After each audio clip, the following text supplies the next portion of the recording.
Collaboration, a word that opens up so many possibilities. The car world is, of course, no different, with some of the all-time best autos being the love child of two manufacturers. However, as we have also covered on this channel before, sometimes it seems the lovemaking can go, well, terribly wrong, whether it's mixing incompatible ideas together, or manufacturer infighting, or simply a design that's flawed from the start. There are numerous reasons why an automotive collaboration can fail, and this 1980s Grand Tourer is the perfect example. This is Chrysler's TC by Maserati. It all started in the 1980s with a name that many of you will be familiar with, Lee Iacocca, the man who had been instrumental in designing such heavy-hitting Fords such as the Mustang, the Escort and of course the GT40, but also a man that was not afraid of getting his hands dirty with complete and utter failures, such as the explosive Pinto. 1978 would prove to be a big year for him, when he moved from one of the big three to another, this time Chrysler. He joined a company practically on the verge of going under after a decade of poor decisions and mismanagement, but with some quick thinking and a little bit of innovation, he somehow managed to turn them around. This was partly thanks to a juicy government bailout, yes, but Iacocca's revolutionary K platform is arguably what truly put Chrysler firmly back in the green. Iacocca well and truly was Chrysler in the 1980s. Outside of Ford and Chrysler, Iacocca did have a few more valuable connections in the industry. One such connection was with Alejandro de Tomaso, whom he met while they both worked at Ford. The friendship would eventually lead to De Tomaso's own Pantera, a mid-engine sports car powered by a range of Ford engines, which debuted in 1971 to mixed reviews, though production would last all the way until 1993.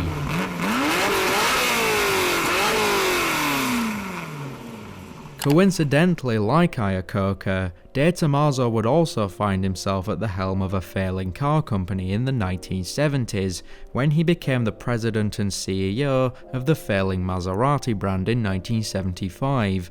Under his leadership, and with an injection of cash from the Italian government, Maserati would also be saved from the jaws of bankruptcy, as the company moved away from mid-engine sports cars towards luxury sedans and coupes, notably introducing the Maserati Biturbo in 1981, the first production car in history to feature twin turbocharging. And so, by the 1980s, we had two companies, both of which were failing in the 1970s, that had been steered towards success by two outsiders, not without going through some major changes. And then came a bright spark of genius. What if these two manufacturers were to collaborate? Rather quickly, Chrysler and Maserati would come to an agreement to develop a convertible Grand Tourer. Primarily, it was going to be used to reshape Chrysler's image. Sure, while the K platform had proven insanely popular for them in the preceding years, it had also changed what Chrysler was in the public eye. Now they were just another brand that excelled at building cars for the American masses. Yes, it brought in the cash, but it didn't quite live up to Chrysler's luxury outputs in the 1950s and 60s, but that was now just a distant memory. Perhaps a more luxury-orientated model built with the help of another iconic name in automotive performance would be able to push them back up the ladder of grandeur like they once had been in decades prior.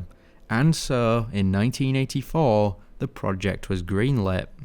Originally to be launched as the Chrysler Q Coupe and possibly even as the Chrysler Lido, the final version would launch as the Turbo Convertible, or TC for short. Its full name would be Chrysler's TC by Maserati, a name that's just begging to be mocked. I mean, how obvious do you want to make your luxurious ambitions? It would be built on the new Q platform, hence the originally planned name, a shortened derivative of the highly successful K platform. The TC would also use a lot of components from the upcoming Chrysler LeBaron Coupe, and the two cars do pose a passing resemblance. A majority of the car would be built in Italy, before being shipped over the Atlantic to be finished in America before going to market. But the international nature of this car didn't stop there, with the tyres and Getrag transmissions coming from Germany, the electrical wiring from Spain, the turbos would be sourced from Japan, and certain other components from the likes of the UK and France would round out the motley crew. It really was a world car. Whether that was a good thing or a bad thing, well, you can be the judge of that. Originally, Iacocca had intended the TC to launch as early as 1985, well before the launch of the LeBaron Coupe. This was essentially a well-planned marketing stunt pulled by Iacocca, as the two cars shared a lot of components and a similar platform.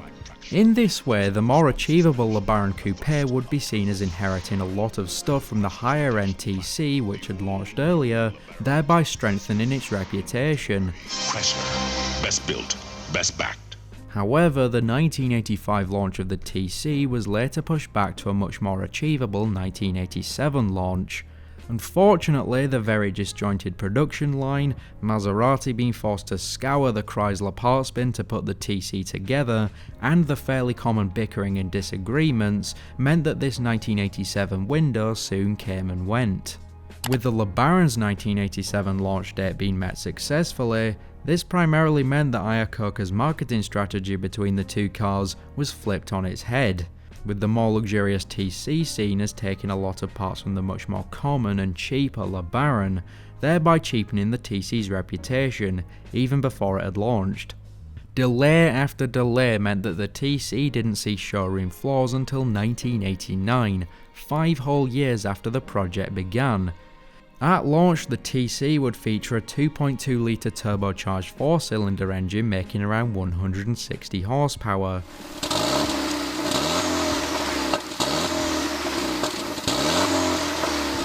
However, this engine was less than spectacular, and for 1990 onwards, Chrysler made the decision to just fit every model with a 3-litre V6 straight from Mitsubishi, again really banking on this international collaboration to get the best results.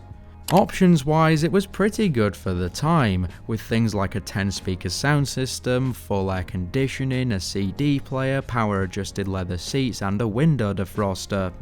This was probably more than expected though, considering that the TC cost $33,000 at launch in 1989, or around $82,500 today. And unfortunately, cost was just one of many factors that would eventually play into the failure of the TC.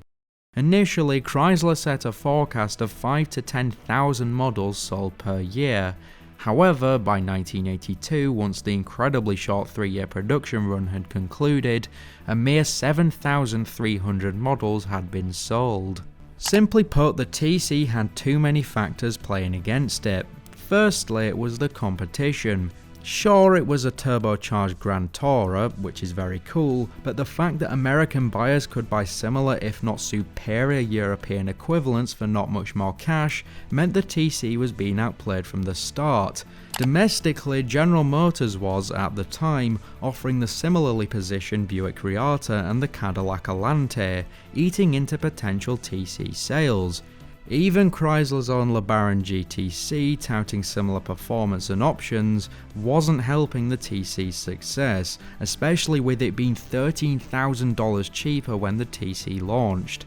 And unlike the TC, it had these sick-ass hidden headlights. Most buyers simply saw better ways to spend their money than on a TC. Secondly, the TC wasn't really anything impressive, especially for the price. The lack of options, particularly exterior colour choices, made it thoroughly bland. Plus, there were numerous reports of poor fitting and finishes, which simply won't do for a car that was similarly priced to a BMW M3. And thirdly was the collaboration itself. Sure, the idea of two automakers with such rich histories coming together to build a car sounds amazing on paper. In practice, it was an absolute mess.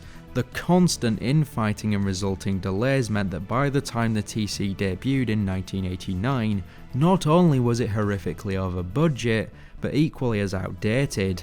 Even the higher-ups at Chrysler saw the impending failure of the TC, and it was only put into production thanks to Iacocca vehemently defending it. The company supposedly sunk over $600 million into the project, and the result was little more than 7,000 units produced. It's probably not hard to deduce that Iacocca's resignation from Chrysler in 1992 was at least partly thanks to the TC debacle. With all that being said, however, I do have to admit, I kinda like this thing in a sort of I can't let anyone know about this sort of way.